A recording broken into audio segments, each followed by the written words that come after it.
And again, it's been very active with our tropics here at home as we've been tracking so much action with the Atlantic hurricane season recently. Could get another couple named storms soon. Yeah, and it's hot. It is hot right now as we're getting the weekend started. Yeah, meteorologist Derek Sibley live in the Weather Center. What a difference a few days makes. Yesterday at this time, it was a little rainy and gray. Today, kind of nice and sunshine. Right, exactly. You know, yesterday and a couple of days before that, we had all that moisture around, as you mentioned there, Travers. So all the rain here, that helped lower our temperatures a little bit. This time, much drier. Temperatures are therefore much warmer here, too. That's going to be the trend here over the coming days. Now, not to mention, though, we did see some passing showers across parts of southeastern Louisiana. Not everybody saw it, though. Here's a live look at the WDSU First Warning Doppler weather radar. And if we zoom in a little bit closer towards the South Shore, that's where we're seeing the majority of those strong showers here taking place. But just outside of our viewing area, moving west towards Morgan City now, once you get down towards Cutoff and Golden Meadow, also looking at a few light showers around the area there too. Meanwhile, across the North Shore, western Tangipahoa near Covington,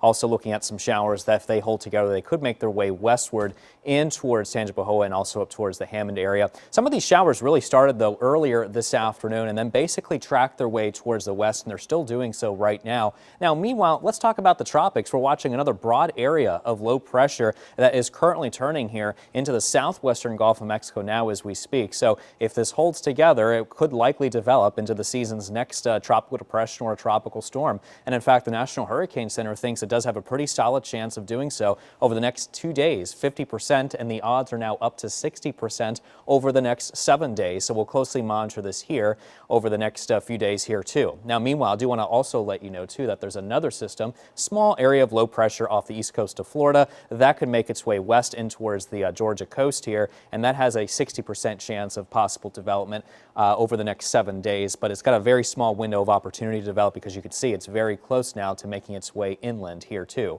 But our attention's really going to focus though across the southwest Gulf. It's a little bit closer to home. This could also be more of a heavy rain threat with this particular system as well. Computer models do suggest, the American model at least, showing some weak development moving in the same general direction of what Alberto just did here days ago. Meanwhile, the European model also showing some similar solutions, looking at this wave of energy moving into the western Gulf of Mexico, could slowly begin to organize into a potentially weak system, at least a tropical depression or so, as it makes its way west. But regardless of development, really, it's just mainly going to be a heavy rain threat for our friends down in Mexico yet again. We got an easterly wind around 10 to 15 miles an hour. That has caused some of the flooding concerns. Yesterday, past few days, has been even windier and gustier than that. So that's why those flooding advisories, or coastal flooding advisories, that is, remain in effect for the South Shore and portions up around the metro and portions of the North Shore here too.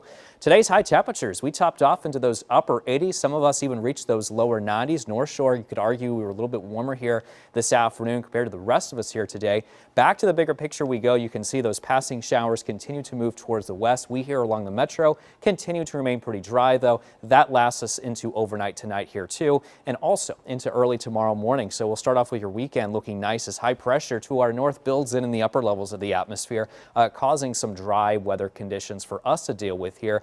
This looks like this trend is going to last into the weekend before some cloudier weather could arrive as we head into early on Sunday morning. But after the cloud cover moves out, the rest of your Sunday is looking nice. We got mostly sunny conditions for the rest of your weekend. Those highs pick up into the low 90s.